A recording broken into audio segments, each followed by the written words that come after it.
Ya, sekarang perkara 153 sekaligus sebelum saya ke termohon dan pihak Bawaslu. Secara ringkas. Terima kasih Yang Mulia.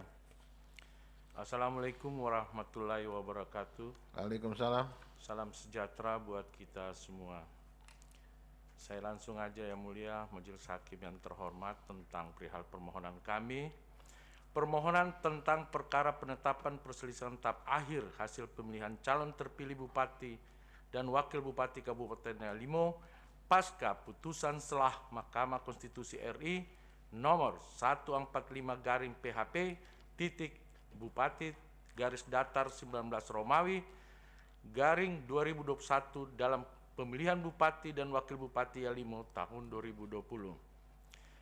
Permohonan ini diajukan oleh Lakius Peong, SST, PAR, dan Nahumabel, keduanya sebagai pasangan calon Bupati dan Wakil Bupati Kabupaten Yalimo nomor urut 2, sebagaimana amar putusan selah Mahkamah Konstitusi RI nomor 145 dan seterusnya yang dibacakan tanggal 29 Juni 2021 dalam pokok perkara angka 5, memerintahkan termohon untuk melaksanakan pemungutan suara ulang dalam pemilihan Bupati dan Wakil Bupati Kabupaten Yalimo tahun 2020 dengan diikuti pasangan calon nomor urut 2, Lakius Peon SST PAR dan Nahumabel SH, sepanjang tetap memenuhi syarat percalonan dan membuka kesempatan pasangan calon baru, termasuk memberikan kesempatan bagi John W. Willy sepanjang memenuhi persyaratan.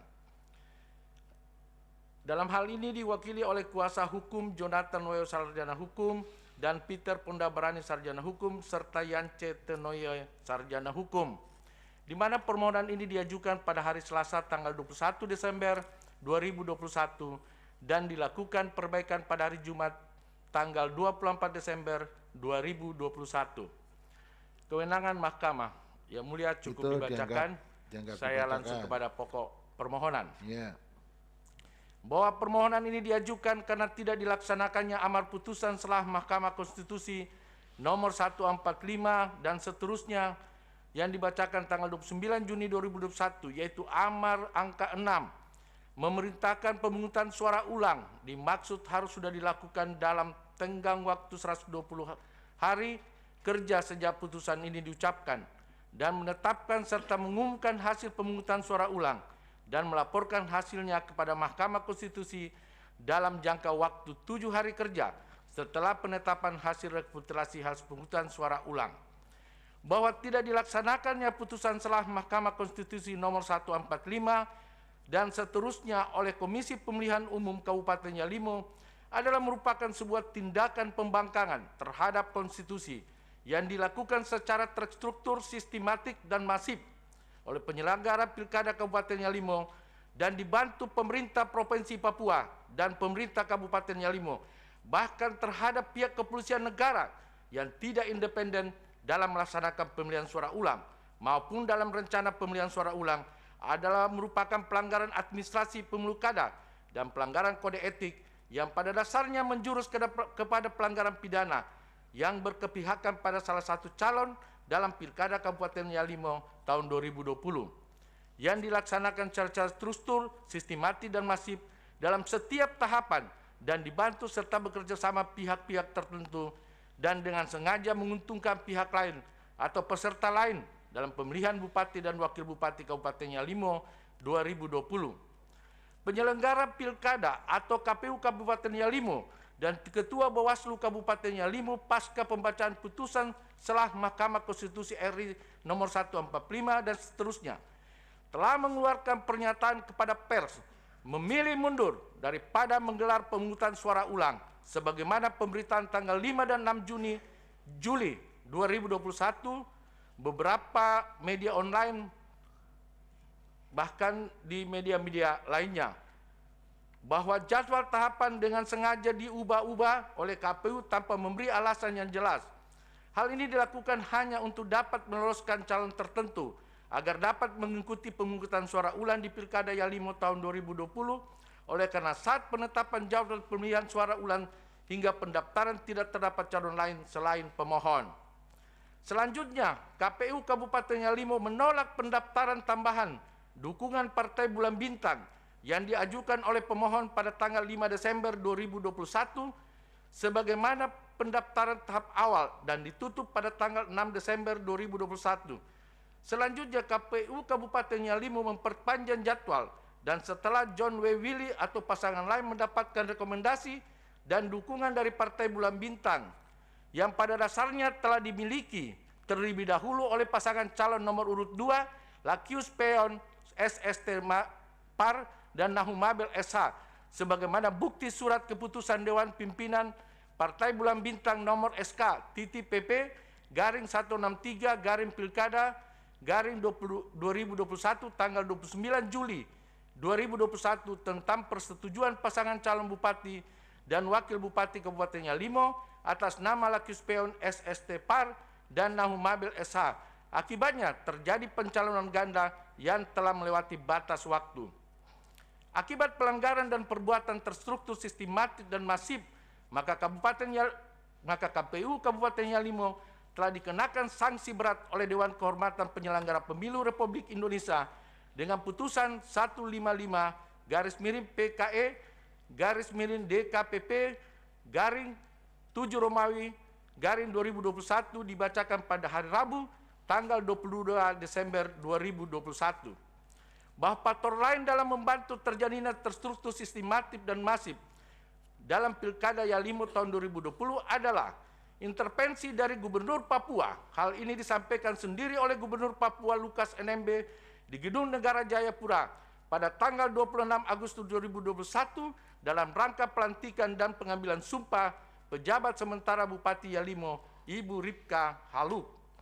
Bahwa faktor keamanan sangat diabaikan oleh Kapolres, bahkan jajaran kepolisian Polda Papua. Oleh karena Polda Papua Irjen Matius D. Fakiri melakukan intervensi dan bekerja sama dengan Gubernur Papua, lalu mentersangkakan calon bupati nomor urut 2 Lakius Peon SST Par dan Nahumabel. Bahwa sebelum mentersangkakan pemohon Lakius Peon SST Par calon bupati nomor urut 2 pada Pilkada Yalimo tahun 2020, Lakius Peon telah diminta pada tanggal 22 September 2021 untuk mengundurkan diri dari calon bupati Yalimo tahun 2020 oleh Kapolda Papua. Hal ini disampaikan dalam pertemuan di Sunny Hotel Convention AB Pura Jayapura, di mana pada saat pertemuan itu Kapolda Papua ditemani oleh Kapolres Yalimo serta Irwasda Polda Papua. Bahwa dalam pertemuan tersebut nyata-nyata Kapolda Papua menyampaikan bahwa saudara Lakius Peon SST Par sebaiknya mengundurkan diri, dan jika mengundurkan diri maka akan dibawa dan dipertemukan dengan Gubernur Papua kalau dengan sukarela mengundurkan diri.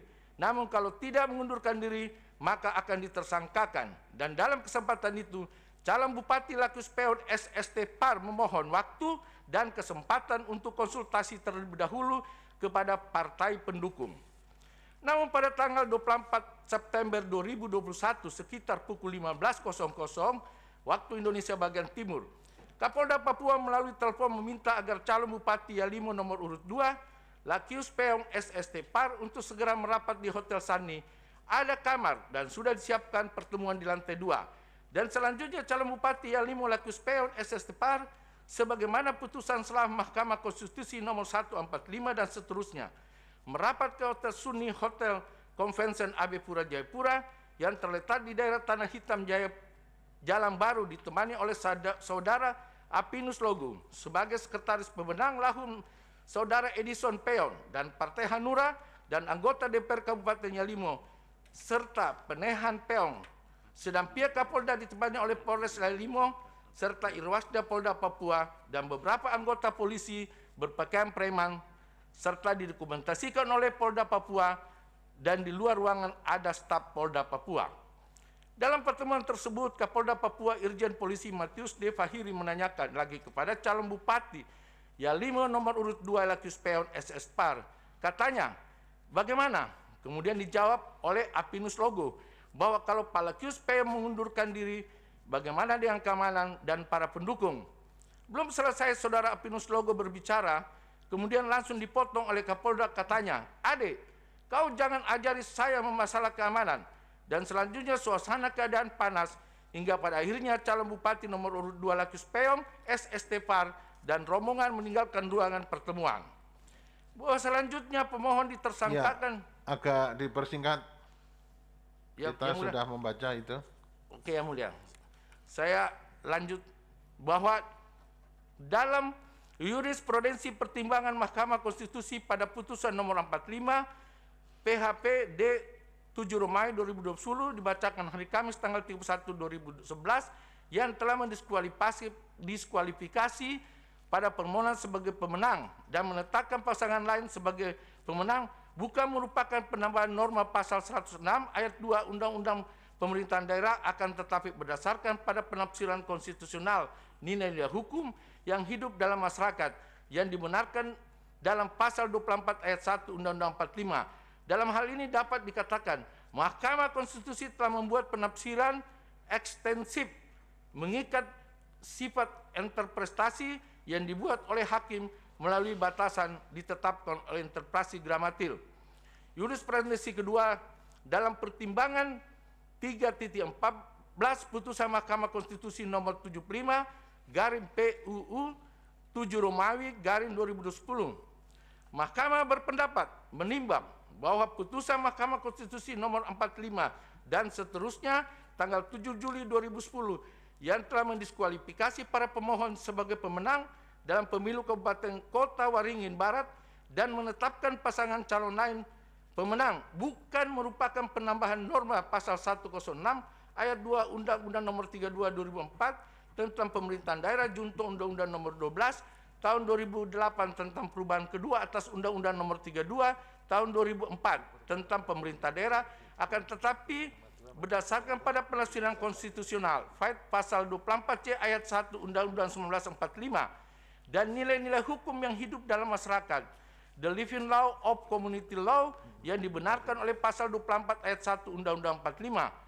Hal ini sesuai dengan kedudukan dan fungsi Mahkamah Konstitusi RI yang menjaga dan mengawal konstitusi agar dilaksanakan secara bertanggung jawab sesuai dengan kehendak rakyat dan cita-cita demokrasi supaya asas pemilu luber jujur dipatuhi baik oleh penyelenggara maupun peserta pemilu bahkan juga institusi lainnya terkait pemilu.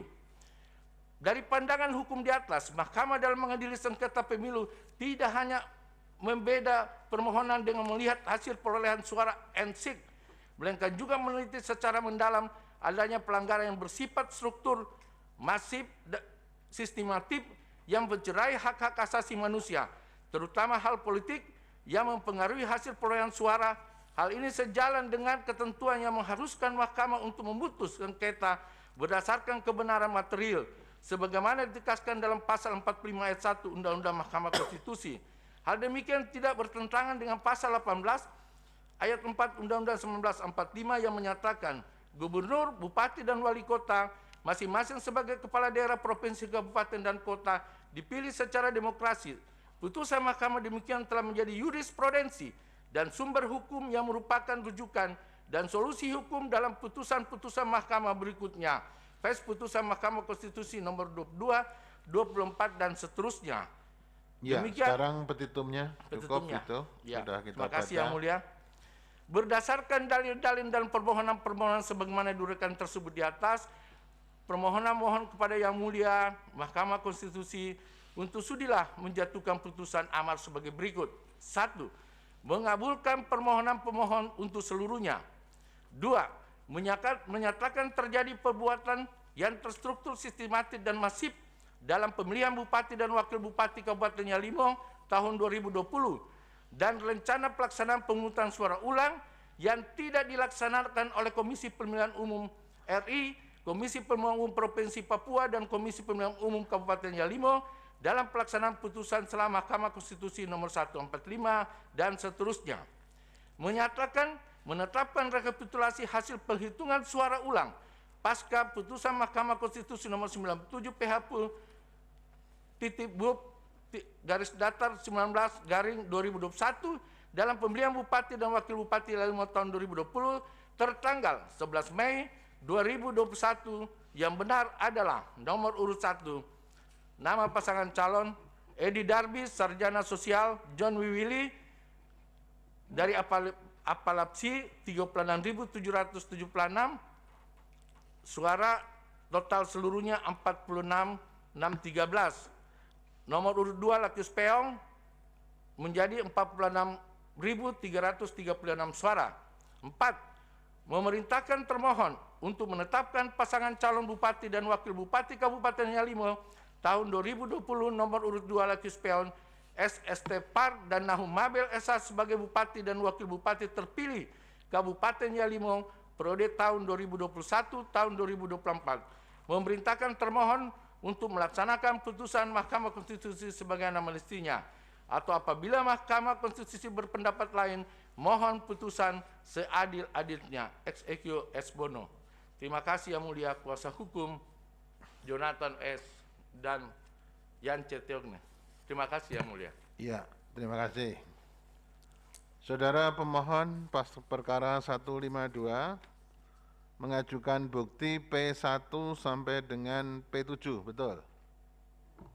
Betul Yang Mulia, nanti ada tambahan bukti Yang Mulia. Hah? Ada tambahan bukti. Tambahan disampaikan nanti pada waktu sidang berikutnya ya. Ini disahkan dulu. Siap Yang Mulia. Bukti P1 sampai dengan P7 disahkan. Kemudian perkara nomor 153, saudara mengajukan bukti P1 sampai dengan P55. Tapi ada catatan P55 tidak sesuai dengan daftar alat buktinya. Dengan bukti fisiknya nggak sama. Itu yang betul yang mana?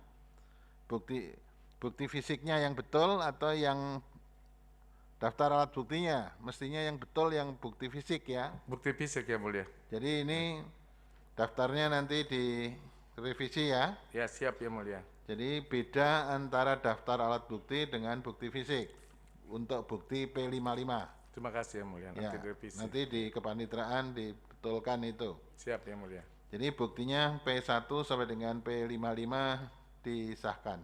Terima kasih Yang Mulia. Sekarang berikutnya nanti saya beri kesempatan Yang Mulia Pak Suhartoyo dan Yang Mulia Prof. Eni untuk lebih bisa mendalami, tapi sebelumnya saya akan mencoba untuk menyampaikan terlebih dahulu. Begini, KPU, kepada KPU, saya minta penjelasan. Di dalam permohonan pemohon disebutkan, ya, disebutkan di situ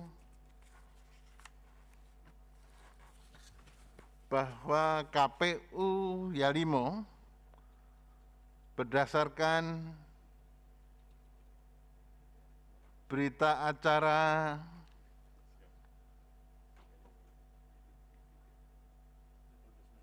nomor 021 pada tanggal 18 Mei, kemudian 118 pada tanggal 18 Mei itu.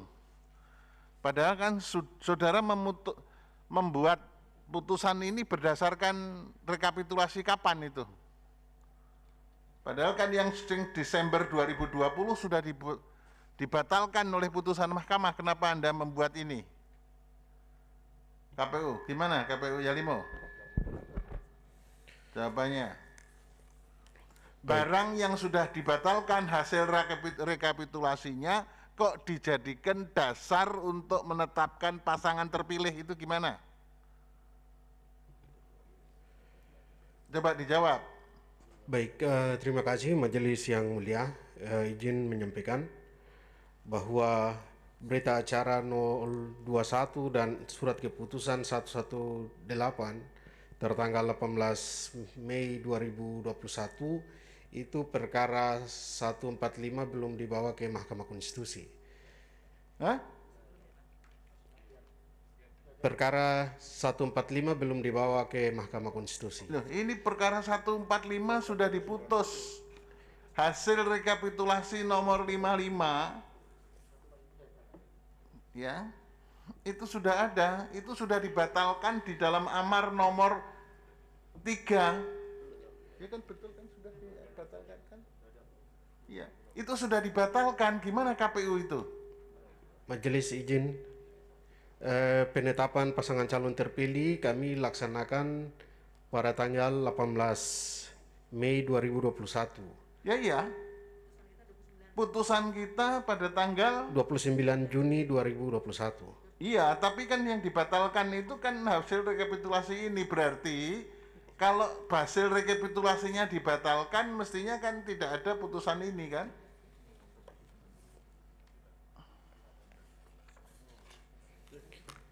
Iya kan? Izin majelis, penetapan pasangan calon yang dilakukan oleh KPU sebelum perkara 45.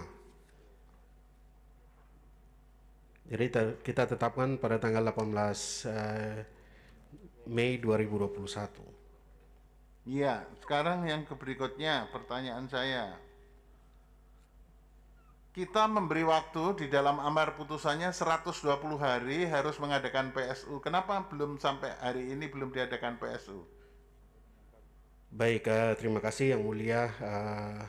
Perlu kami jelaskan pada kesempatan ini bahwa KPU Kabupaten Yalimu sudah melaksanakan upaya komunikasi berkaitan dengan ketersediaan anggaran bersama pemerintah daerah, baik itu di pemerintah daerah Kabupaten Yalimu, kemudian juga pemerintah Provinsi Papua, dan juga kita membahas anggaran bersama Kemendagri.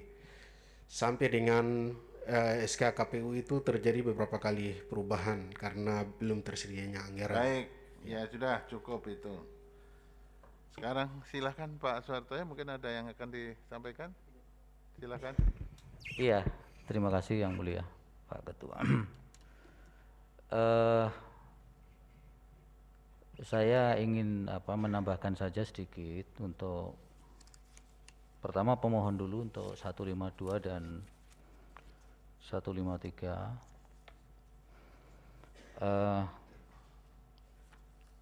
Bahwa pasal 157 sebagaimana yang dikutip juga oleh pemohon 152 itu di bagian kewenangan itu kan 157 ayat 3 dan 4 bahwa kewenangan Mahkamah Konstitusi itu berkaitan dengan penetapan perolehan suara yang dikeluarkan oleh Komisi Pemilihan Umum. Baik di pasal 3, di ayat 3 maupun di ayat 4-nya, 157 itu Undang-Undang 10 2016.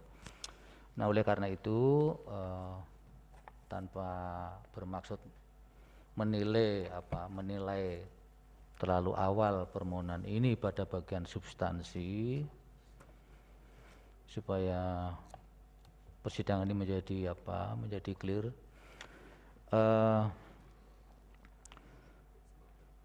Apapun permohonan yang dimohonkan para pemohon baik dalam 152 dan 153, baik 152 tidak terkait dengan pembatalan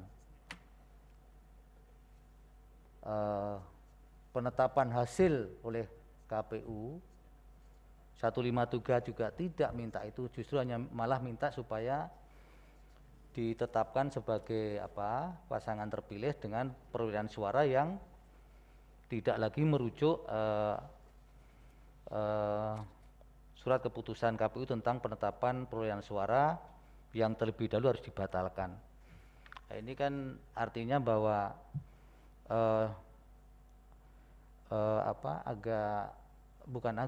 memang kemudian menjadi sangat berbeda dengan permohonan-permohonan yang ada di Mahkamah Konstitusi yang selalu dikaitkan dengan pondasinya adalah minta pembatalan penetapan perolehan suara terlebih dahulu yang ditetapkan oleh termohon atau oleh KPU. Ini tidak ada, karena apa? Memang di putusan 145 itu sudah dibatalkan. Tidak mungkin kemudian akan dimintakan pembatalan kembali, kecuali 153 minta supaya ditetapkan berdasarkan hasil penghitungan perolehan suara menurut versinya 153. Sementara 152 minta supaya SK penetapan sebagai calon terpilih termasuk berita acara yang 18 Mei itu dikuatkan dan supaya disahkan oleh MK, dan itu kemudian dijadikan dasar untuk menetapkan bahwa pemohon 152 adalah sebagai pasangan yang terpilih.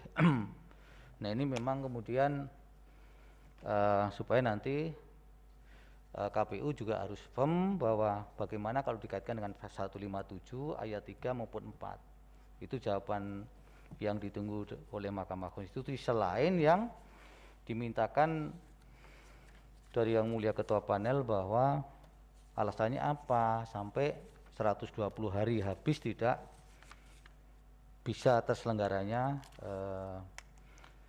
proses pemungutan suara ulang itu. Termasuk mungkin Mahkamah akan memanggil pihak kepolisian, Polda untuk didengar bagaimana sih sesungguhnya kondisi keamanan yang ada di sana itu selama atau pasca putusan 145 itu.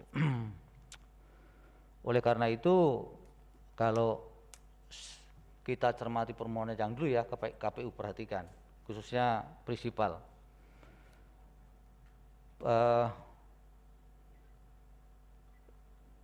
Produk Bapak itu kan 18 Mei itu kan yang penetapan calon terpilih kan? Ya, pakai mic Pak. Terus Bapak menetapkan itu tanggal 11 Mei.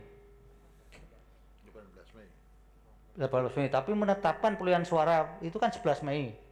Benar Yang Mulia. Benar. Ya. Kapan itu perkara itu masuk ke MK? Yang 145. Majelis setelah kami penetapan pasangan calon, baru kemudian kita mengetahui bahwa perkara dari pemohon telah didaftarkan kepada Mahkamah Konstitusi. Bukan, Bapak tidak tahu kalau batas waktu pengajuan perkara itu 3 hari setelah ditetapkan.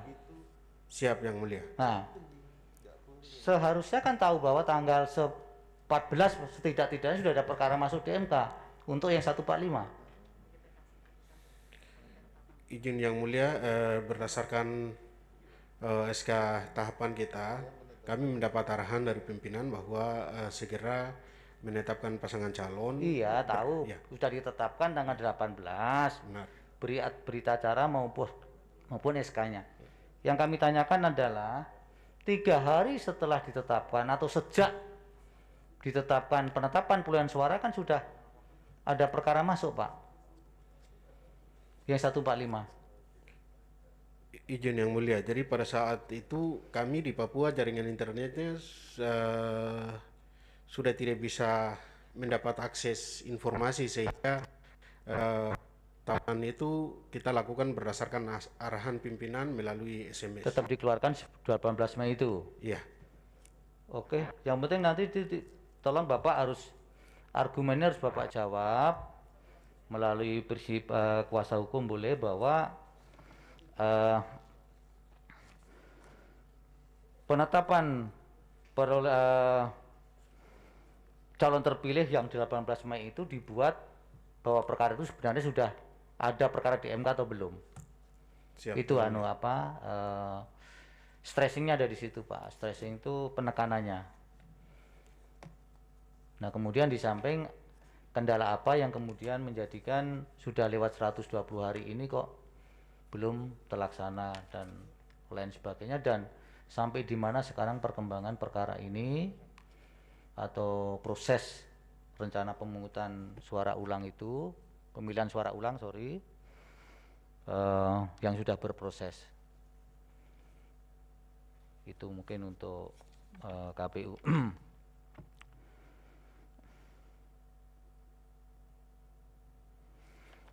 Baik, karena ya supaya dipahami oleh khususnya pasal pemohon 152 Pak Petrus ya, Bapak ini memang jadi kuasa baru setelah perkara permohonan masuk kan ini, bukan ketika permohonan ini dibuat.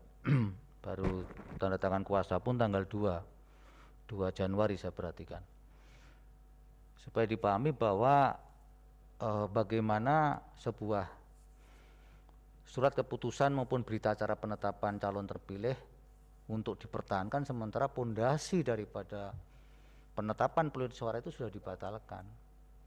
Itu yang harus kita teropong, kita potret dengan jiwa besar di situ. Nah, nanti bisa didiskusikan tapi ini kan argumen pemohon, dan kita boleh saja apapun alasannya nanti kita buktikan, kita nilai dinilai oleh Mahkamah Konstitusi. Bagaimana sejak tarikannya dari kewenangan sampai kepada substansi kalau memang punya legal standing. Itu saja yang mulia Pak Ketua, terima kasih. Baik, terima kasih ya. Jadi KPU itu harus menjadi perhatian ya. Menetapkan rekapitulasi, dibawa ke MK, kok masih menetapkan terpilih. Itu yang enggak, mestinya kan berhenti dulu. Kalau sudah clear baru menetapkan. Itu kan gitu. Itu nanti Anda respon itu, termasuk Anda merespon kenapa belum melaksanakan itu. Mungkin KPU pusat atau KPU provinsi ada yang hadir, KPU pusat siapa yang hadir? Mungkin bisa merespon, nanti responnya juga disampaikan secara tertulis untuk disampaikan pada sidang berikutnya, tapi ini kita minta dulu. KPU pusat yang hadir siapa itu? Hasim yang mulia. Oke, silakan Pak Hasim. Ada apa ini Pak Hasim? Silakan kalau ada. Terima kasih yang mulia. Kami di Obsrum KPU hadir, saya Hasim Asyari dengan sejawat saya Pak Diwaraka Sandi, dan juga ada beberapa anggota KPU Provinsi Papua, Saudara Theo, Saudara Zanda, dan Saudara Renggilit Soin. Pada kesempatan ini ingin kami sampaikan begini, bahwa secara berkala kami di KPU Pusat berdasarkan laporan dari teman-teman KPU Provinsi Papua dan juga KPU Yalimo menyampaikan perkembangan pelaksanaan PSU, bagaimana amar putusan MK yang memerintahkan 120 hari kerja sejak putusan MK disampaikan.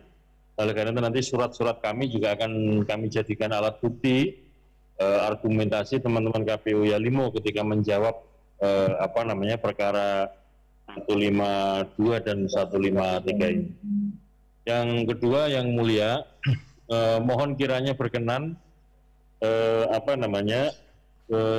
yang mulia majelis memberikan pandangan kepada kami, karena pada dasarnya KPU Yalimo sesuai dengan situasi perkembangan kondisi tetap berusaha keras untuk tetap melaksanakan PSU sebagaimana amar putusan yang direncanakan nanti pemungutan suaranya tanggal 26 Januari.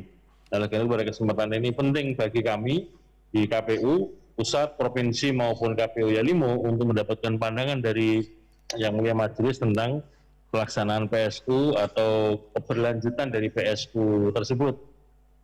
Yang ketiga, penting juga kami mendapatkan pandangan dari Yang Mulia Majelis terhadap perkara ini. Maksud saya, sebagaimana disampaikan oleh Yang Mulia Ketua dan juga Yang Mulia Pak Hartoyo tadi, bahwa sungguhnya putusan Mahkamah Konstitusi untuk PSU ini kan boleh dikatakan sifatnya putusan sela, yang kemudian nanti hasil dari PSU ada kewajiban bagi kami untuk melaporkan kepada Mahkamah dan kemudian akan diputuskan oleh Mahkamah.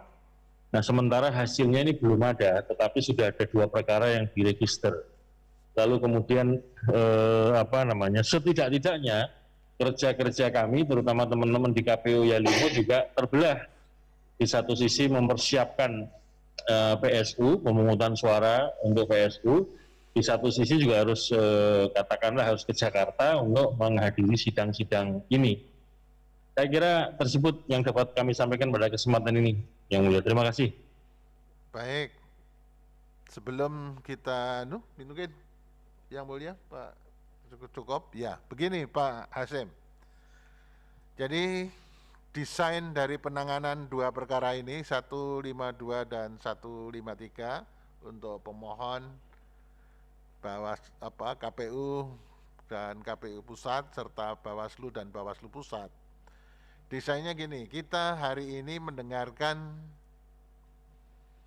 permohonan dari para pemohon dan kita meminta sedikit klarifikasi kepada KPU, baik KPU Yalimo, Kabupaten Yalimo maupun KPU kalau ada Bawaslu, KPU Provinsi maupun KPU Pusat. Kalau nanti juga nanti sedikit kalau ada Bawaslu yang akan menyampaikan, silakan. Nanti sidang kita tunda, kita akan mendengarkan jawaban resmi secara tertulis dari KPU Yalimo yang disupervisi oleh KPU provinsi maupun KPU pusat. Jadi jawabannya secara resmi bagaimana sehubungan dengan permohonan 152 dan 153. Apakah permohonan ini masuk kewenangan mahkamah? Ya, permohonan ini apakah ini termasuk kewenangan mahkamah karena yang dipersengketakan jelas dalam pilkada itu apa? Kemudian apakah yang bersangkutan pemohon 152 dan 153 itu mempunyai kedudukan hukum? Dan yang ketiga, apakah ini ada tenggang waktunya karena PSU belum dilaksanakan? Kemudian juga bagaimana respon mengenai pokok perkaranya? Dan yang ketiga, bagaimana terhadap petitum yang dimintakan oleh pemohon baik 152 maupun 153. Kemudian Mahkamah juga pengen mendengarkan rencana PSU-nya kapan? Kenapa belum sudah 120 hari belum diadakan pemungutan suara ulang sesuai dengan putusan Mahkamah nomor 45? Kenapa baru akan dilaksanakan pada tanggal 26 Januari ini? Itu kenapa? Alasannya apa? Dan kita juga tadi Pak Hartoyo, yang mulia Pak Soehartoyo sudah menyinggung, akan juga mendengar situasi keamanan di Kabupaten Yalimo. Karena berdasarkan informasi yang masuk, kita sudah sedikit mendengar, ada persoalan yang menyangkut anggaran, ada persoalan yang menyangkut keamanan, dan itu belum terungkap atau belum ada di dalam persidangan. Sehingga untuk bisa memutus, itu semuanya fakta hukum, fakta sosialnya harus terungkap dalam persidangan. Oleh karena itu, maka sidang kali ini kita sudah mendengar permohonan pemohon 152 dan 153, sedikit kita minta penjelasan secara lisan kepada KPU, ya, KPU Yalimo maupun KPU Pusat yang disampaikan oleh Pak Azim. Sekarang yang terakhir, apakah Bawaslu Yalimo atau Bawaslu Pusat mau memberikan keterangan sedikit? Nanti akan kita dengar keterangannya secara lengkap pada persidangan yang akan datang yang dilakukan juga secara tertulis. Bawaslu ada yang akan disampaikan? Terima kasih Yang Mulia. Ya, silakan. Terima kasih, saya Demiano Subaike, anggota Bawaslu Divisi Pengawasan. Ya. Kemudian dalam daring yang hadir adalah pimpinan saya Bawaslu Provinsi dan 2 ketua dan anggota Bawaslu Kabupaten Yalimo. Ya. Baik, terima kasih. Pada prinsipnya Bawaslu sedang penyusunan keterangan Bawaslu dan akan disampaikan secara resmi sidang berikutnya. Oke. Kemudian di sini hanya satu hal yang ingin sampaikan, bahwa berdasarkan hasil pengawasan Bawaslu Kabupaten Yalimo terhadap KPU Yalimo berdasarkan putusan amar putusan Mahkamah Konstitusi 145. Kami sudah telah memastikan bahwa di sini ada 3 masalah yang kami telah memastikan. Yang pertama, keamanan tidak menjamin di daerah Kabupaten Yalimo. Keamanannya gimana? Daerah kondisinya tidak menjamin. Setelah putusan jadi tanggal 20. keamanan tidak kondusif. Iya, tidak kondusif. Ya. Kemudian yang kedua, anggaran pemerintah daerah tidak diselenggarakan, tidak menyediakan kepada penyelenggara. Oke. Kemudian kami juga memastikan kepada KPU bahwa ada 5 kali perubahan jadwal tahapan dan program, karena KPU beralasan anggaran belum menyediakan. Oke. Mungkin Sekarang itu yang kami dapat untuk sampaikan. tanggal 26 Januari sudah pasti agenda penyelenggaraan PSU? Siap Yang Mulia, itu keputusan KPU Yang terakhir. 143 yang terakhir. Oke. Itu yang kami dapat sampaikan. Ya, Secara nanti resmi akan disampaikan secara tertulis ya. siap. Pada sidang berikutnya kita tunggu. Terima kasih Yang Mulia. Ya. Ada lagi yang akan disampaikan oleh pemohon 152? Terima Cukup kasih. ya? Ada Yang Mulia. Apa? Yang pertama itu kami usulkan majelis untuk tahapan di Kabupaten Yalimo itu ditunda hingga selesainya perkara ini. Yang kedua, Iya, begini. ya, Jadi begini, setelah kita mendengar apa yang disampaikan, jawaban yang disampaikan oleh KPU, termasuk kita nanti mendengar atau mengundang aparat kepolisian dari Polda untuk menjelaskan, kemudian kita akan melaporkan kepada rapat pemusyawaratan hakim bagaimana tindak lanjutnya. Itu, ya. Jadi Anda sudah tidak perlu memberi saran mau ditunda dulu atau tidak, nanti putusan mahkamah setelah kita mendengar seluruhnya. Ya. Terus apalagi yang disampaikan? ya, terima kasih majelis. Dalam persidangan ini kami menegaskan bahwa amar putusan dalam perkara 145 itu ada 10 poin, itu sudah sangat jelas sekali untuk kita semua, terutama penyelenggara. Tidak ada PSU yang 121 hari atau 125 hari atau 130 hari. 120 hari titik. Iya, makanya itu nanti kita akan mendengar jawaban itu. Kenapa kok mundur begitu? Kan saya tadi sudah menegaskan. Ya. Yang mulia Pak Soehartoyo juga sudah menegaskan. Nanti harus dijelaskan kepada mereka, kepada kita di dalam persidangan ini bagaimana. Ya. Ada lagi? Ya, saya lanjut Yang Mulia. Yang ketiga terkait dengan amar putusan 145 itu, maka untuk menghindari masalah hukum terutama kerugian keuangan negara. Ini yang saya tekankan. Saya baru pulang dari Yalimo Yang Mulia, dari kota Elelim. Saya sudah keliling Elelim, ibu kota Yalimo, dan saya melihat bahwa kondisi masyarakat di Yalimo itu terbelah dua kelompok. Izin kalau majelis ada waktu dan diberikan kesempatan kita ke Yalimo melihat kota Elelim. Terima kasih majelis. Ya, Ya. terima kasih. Perkara 153 ada yang akan disampaikan atau sudah cukup? Cukup Yang Mulia. Cukup. Baik, kalau begitu kita tunggu ya untuk segera KPU, baik KPU Yalimo maupun di supervisi KPU Provinsi maupun KPU Pusat, Pak Azim, segera dalam waktu yang nanti kita tentukan untuk bisa melaporkan, dan kita juga akan mengundang kepolisian daerah Kabupaten Provinsi Papua untuk menyampaikan keterangannya mengenai situasi keamanan di sana, sehingga kita bisa memutuskan dengan tepat perkara ini. Ya, tadi sudah saya sampaikan beberapa hal yang harus direspon oleh KPU terhadap apa yang diajukan permohonannya dan permintaan hakim. Ya, baik. Kalau begitu sidang yang akan datang, sidang lanjutan akan Izin majelis, izin. Ya, Dari prinsipal ada yang mau disampaikan?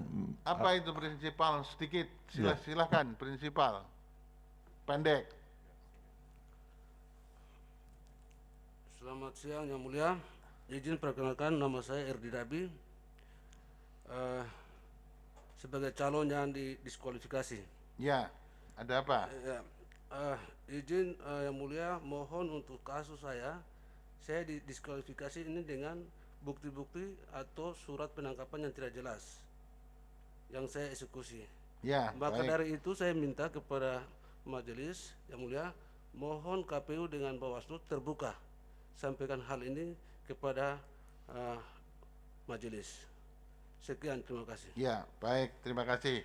Tadi ada bukti tambahan, segera disusulkan ya, nanti akan disahkan pada sidang yang berikutnya. Terima kasih. Begitu juga KPU dan Bawaslu, kalau ada bukti nanti disampaikan bersamaan dengan keterangannya ya, akan disahkan pada sidang terakhir, sehingga nanti kita pada waktu melaporkan kepada rapat putusan hakim sudah dengan seluruh buktinya sehingga kita bisa memutus kelanjutan dari persidangan ini. Sidang ditunda sampai pada hari Rabu 12 Januari tahun 2020 pada pukul 13.30. Saya ulangi, sidang ditunda dan akan dilanjutkan pada hari Rabu 12 Januari tahun 2020 pada pukul 13.30. Sorry, 2022 pukul 13.30. Agendanya adalah menerima dan mendengar jawaban termohon dan keterangan Bawaslu, kemudian pengesahan alat bukti tambahan dari pemohon dan alat bukti dari termohon dan Bawaslu. Kemudian kita secara resmi nanti akan menyurati Polda Papua untuk memberikan keterangan yang berhubungan dengan situasi Kabupaten Yalimo pada khususnya dan bagaimana situasi di Provinsi Papua. Jadi ini sidang terbuka untuk umum sehingga Polda Papua juga sudah bisa mendengarkan, tapi panggilan secara resmi akan disampaikan oleh kepanitraan. Sudah cukup? Semuanya sudah tahu? Ya, pemohon Pak. Terima kasih Yang Mulia. Pak Peter, Ya. kemudian pemohon 153, cukup Yang ya? Mulia. Baik, KPU cukup? Cukup Yang Mulia. Cukup, Bawaslu cukup? Cukup Yang Mulia. Pak Hasim cukup ya? Cukup Yang Mulia, terima kasih. Baik, kalau begitu sidang selesai dan ditutup. Hadirin dimohon berdiri. Yang Mulia Majelis Hakim Konstitusi meninggalkan ruang persidangan.